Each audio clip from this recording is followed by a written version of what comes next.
Olá! O intuito desse vídeo é falar sobre a comunicação entre processos TCP, UDP e também falar sobre o DNS. Vamos lá.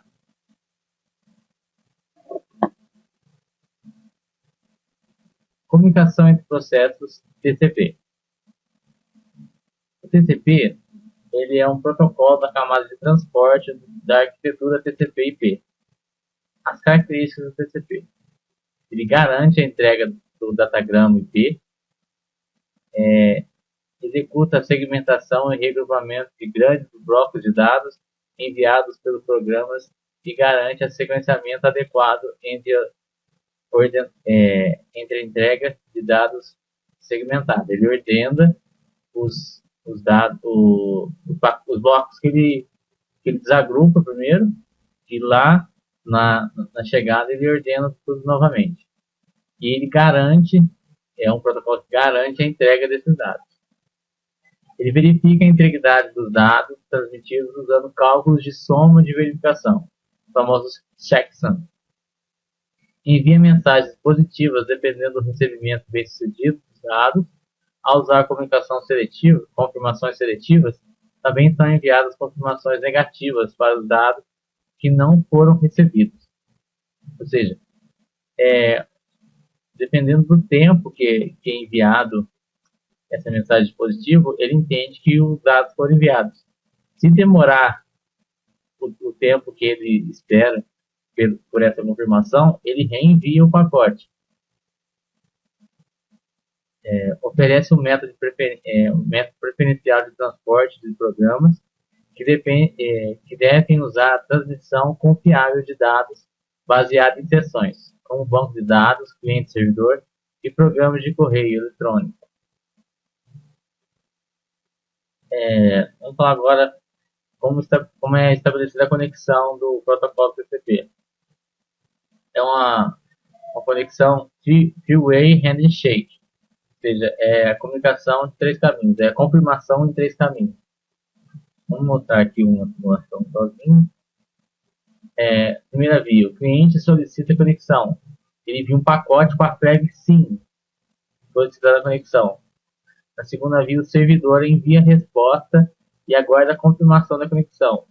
Ele envia uma outra, na verdade, ele acrescenta o ESC no pacote, sim, e envia novamente.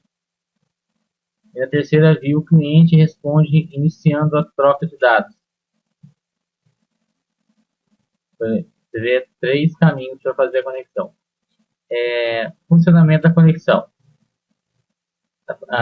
Ela sempre tem a verificação do recebimento, ela sempre está funcionando essa verificação. Os algoritmos que trabalham nela são o Slow Start, que é um início, como o próprio nome diz, é um início lento. Ou seja, ele começa enviando um pacote de datagrama. Se houver confirmação, ele envia 2, ele vai duplicando isso. Se der certo de novo, ele envia 3, ele envia 4, envia 8, envia 16, 32, e assim ele vai aumentando. Ele trabalha com a janela de condicionamento e sempre que ela chega no topo dela, ele reinicia o envio, começando de novo do 1, 2, 4 e assim por diante. O Congestion Envoy, ele está sempre escutando a transmissão e ele mantém o controle da conexão. Divide a janela de congestionamento, ou seja, aquela janela que o Slow Start está trabalhando, ele divide ela em 2 e consegue trabalhar elas melhor. E ele é responsável por chamar o Slow Start. Aqui, voltando aqui, aqui eu não mostrei a representação, mas o algoritmo é basicamente, inicia o Slow Start, ele entra dentro de um looping, como a gente diz, um looping condicional, que vai verificando a cada passagem de tempo se a janela chegou ao ápice dela. Se chegou, o Congestion Envoy ele starta novamente a slow start pro reinício, mas pro reinício do envio de dados, começando de um novamente. Aqui, como naquela conexão ele sempre ia até o final e ia até chegar ao topo da conexão e cair novamente no começo, assim, para melhorar aqueles algoritmos, foi criado o Fast Retransmit e o Fast Recovery. A chegada do pacote com a flag ESC duplicada 3 incide perda de pacotes. Ou seja, quando vem 3 pacotes duplicados de chegada, quer dizer que houve indício de perda de pacote. Então ele já não espera aquele tempo que o slow start espera para ele transmitir toda hora e já manda direto, sem precisar esperar aquele tempo de janela lá para enviar. Por isso que ele permite a retransmissão prematura dos dados, sem precisar da confirmação de houve perda. E o Fast Recovery, ele remove o slow start quando a sinalização de congelamento, ou seja, quando chegar no topo, ele remove o slow start e vai por conta dele cortar pela metade a janela de congestionamento e iniciar o Congestion Advancing, que é esse aqui antigo aqui, que trabalha junto, mas só que ali vai trabalhar com 2 janelas, e assim a transmissão fica mais rápida. Agora vamos mostrar o exemplo da finalização da conexão. Finalização de conexão é em 4 vias, mas pode ser em 3 vias também. A gente vai entender agora daqui a pouco. A primeira via do cliente solicita o término da conexão com o pacote com a flag PIN. O servidor responde à requisição de finalização. Nesse momento, o cliente ele termina a conexão dele, mas o servidor ainda pode enviar dados para ele. Só quando o servidor enviar um PIN, ele também vai solicitar o fechamento da transmissão. E o cliente, por sua vez, vai responder esse encerramento e encerrando totalmente a conexão entre o cliente e o servidor. Que eu falei que eram 4, mas também 3, que geralmente vem a flag, 2 pacotes com a flag ESC e um com a PIN para finalizar logo a conexão, se a conexão for rápida. Vamos falar agora da comunicação entre processos usando o UDP. User Datagram Protocol, UDP, também é um protocolo do modelo TCP/IP, da camada de transporte. Ele é utilizado por alguns programas, em vez do TCP, para transporte rápido de dados entre hosts. Geralmente, quando não precisa de garantia do protocolo, o próprio programa em si vai fazer essa checagem dos dados, da transmissão. Ele deixa para a aplicação e não para o transporte a confirmação do envio desses dados. Geralmente, esse protocolo ele é usado em VoIP, que é voz por IP, mensagens instantâneas, que não tem necessidade de... Não, mensagens instantâneas é um caso de TCP. É coisa assim como streaming de conversas assim, faladas mesmo, a pessoa conversando, por exemplo, no Skype, você está conversando, de repente dá uma falha, você não ouve o que a pessoa falou, mas pelo contexto você pode entender.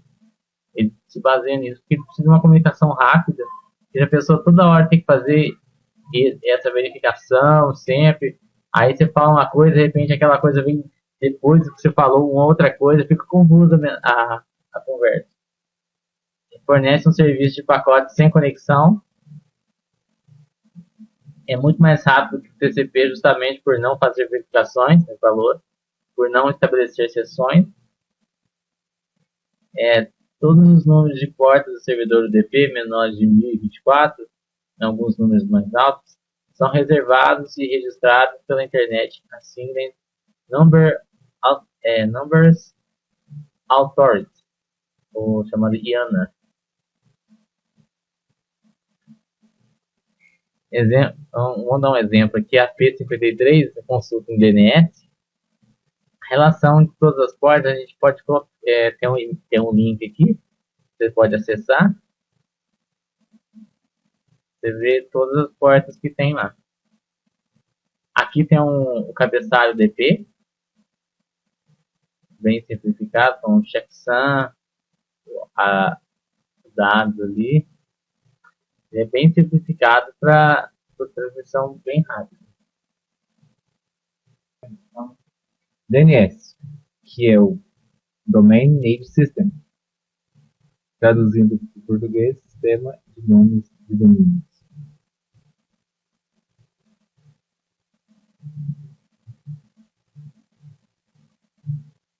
O DNS ele tem a função de traduzir os nomes de domínio para IP, de IP para domínio, no mundo inteiro, de maneira bem estruturada e organizada.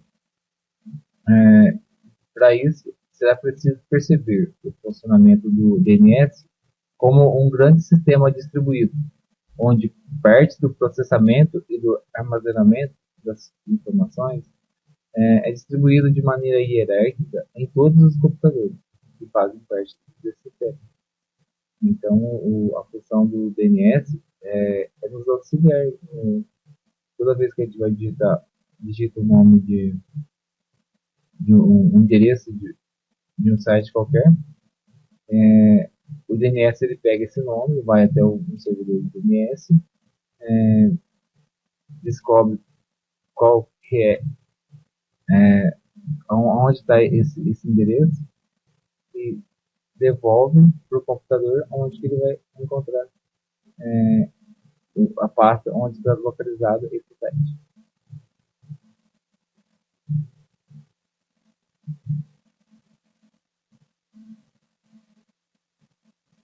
Esse exemplo aqui,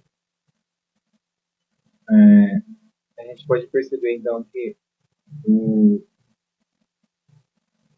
o, o computador, quando você digita um endereço de internet, um endereço qualquer, ele primeiro vai no servidor de DNS com aquele nome, o servidor vai listar todos os nomes que tem lá, achar o número de IP e devolver para o computador que vai encontrar o servidor onde está localizado aquele endereço. Por que um sistema de nomes é necessário? Então, o sistema que faz o DNS é o sistema que faz o mapeamento de um nome para o endereço IP. Também mapeia o endereço IP para o nome. Porque sem isso seria quase impossível de conseguir acessar a internet. No início, o mapeamento era feito usando um arquivo de host. O arquivo de host tinha apenas duas colunas, que era o endereço, né, o número e o nome. Devido ao tamanho das redes de computadores de internet de hoje, né, que cresceu assim, como que a gente fala, muito rápido, e hoje é praticamente então impossível ter um único arquivo de host. Então, como no começo era poucas máquinas, então era possível fazer esse controle, né? Toda máquina teria essa lista, você digitava o nome, né? Essa máquina pegava, listava o nome que estava lá e devolvia o número. Era bem mais fácil. Hoje em dia já não é possível mais. Então uma solução seria para resolver esse problema seria armazenar o arquivo host inteiro em um único computador e permitir o acesso a essa informação centralizada a cada computador. A outra, o que é utilizada hoje, seria dividir esse nome em volumes de informações em partes menores e armazenar cada parte em um computador diferente.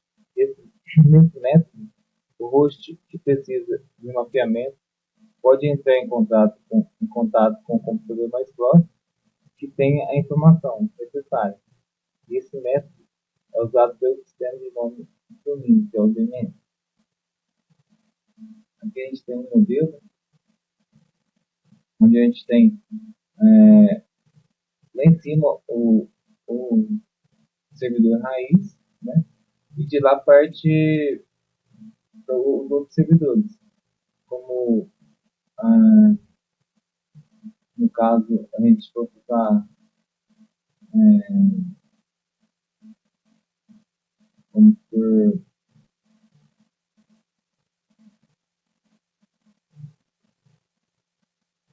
www.institutofederal.edu.br.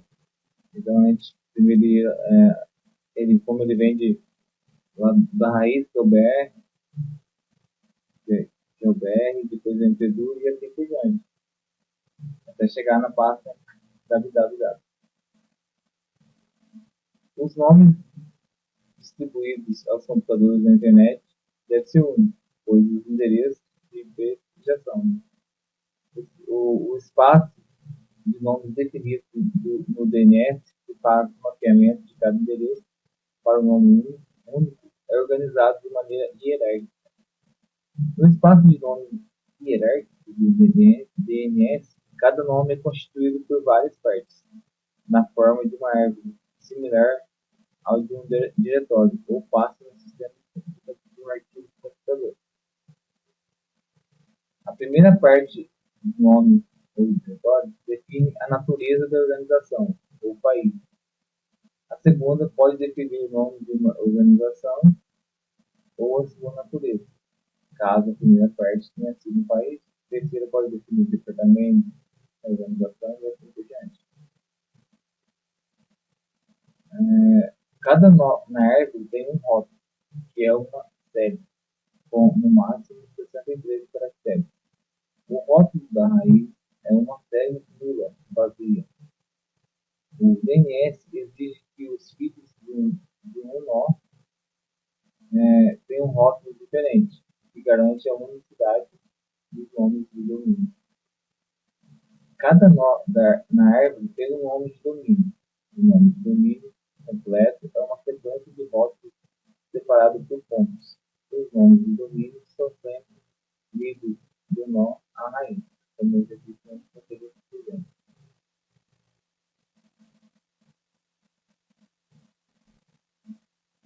Um nome de domínio totalmente codificado é um nome que contém o nome completo de um host. Ele contém todos os rótulos do mais específico ao mais geral e define exclusivamente o nome do host. Por exemplo, o nome de domínio. As informações contidas no espaço de nome de domínio devem ser armazenadas em computadores e servidores espalhados na internet, chamados de servidores DNS. Cada servidor de DNS pode ser responsável por ter autoridade por um domínio grande ou pequeno. Um servidor é responsável ou tem autoridade sobre o que é chamado de zona. Podemos definir uma zona como uma parte de árvore de nomes. O servidor faz um banco de dados chamado arquivo de zona e mantém todas as informações sobre cada nó sob esse domínio neste arquivo. Entretanto, se um servidor dividir seu domínio em subdomínios e delegar parte da sua autoridade aos servidores de domínio e zona, referem-se a coisas diferentes. Outra coisa também é que as informações sobre os nomes dos domínios são armazenadas na zona de servidores nos níveis inferiores.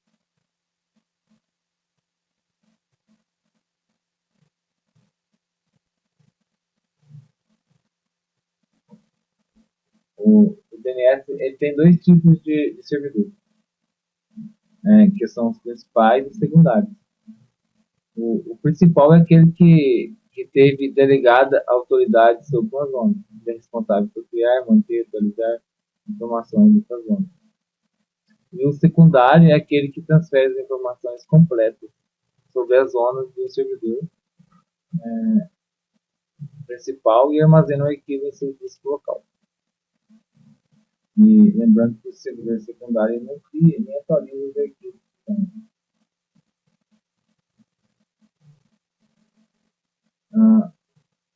O DNS é projetado como um aplicativo cliente-servidor, um host que precisa fazer um mapeamento de um nome para o endereço IP e vice-versa, chamado cliente DNS, denominado resolvedor. O cliente, no caso do resolvedor, ele acessa o servidor DNS mais próximo com pedido de resolução. E ele faz um mapeamento. Ou seja, suponhamos que o cliente queira saber o IP da máquina www.google.com.br. Então ele vai fazer ele faz uma requisição ao servidor de DNS, sua rede, mais próximo dele, perguntando a ele se ele conhece essa máquina. Se o servidor tiver a informação, ele atende ao cliente. Caso contrário, ele remete o cliente para outros servidores e pede a outros servidores para que forneçam informação. Então, ele vai até achar. Primeiro, o cliente ele vai perguntando para o servidor mais próximo. Se não encontrar, ele passa para o outro mais próximo dele e assim por diante, até ele encontrar onde está esse endereço. Na consulta recursiva, usado normalmente por um host qualquer, o servidor de DNS, o cliente, espera que o servidor forneça a resposta final ao que ele perguntou. Agora, a consulta interativa é utilizada entre os servidores de DNS para percorrer a árvore de nomes de domínio. Por exemplo, a consulta do servidor DNS consultado principalmente pelo cliente do DNS, iniciado pela raiz, foram feitas de forma interativa. Isto é, há uma interação entre os servidores. Como a gente está vendo aqui, o servidor DNS ele faz uma requisição que responde com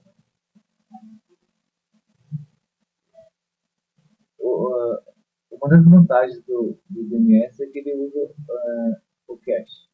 O que seria então esse cache? Quando você solicita um mapeamento a outro servidor, ele recebe uma resposta. Ele armazena essa informação na memória do seu cache antes de enviá-lo ao cliente. Qual que é a vantagem disso?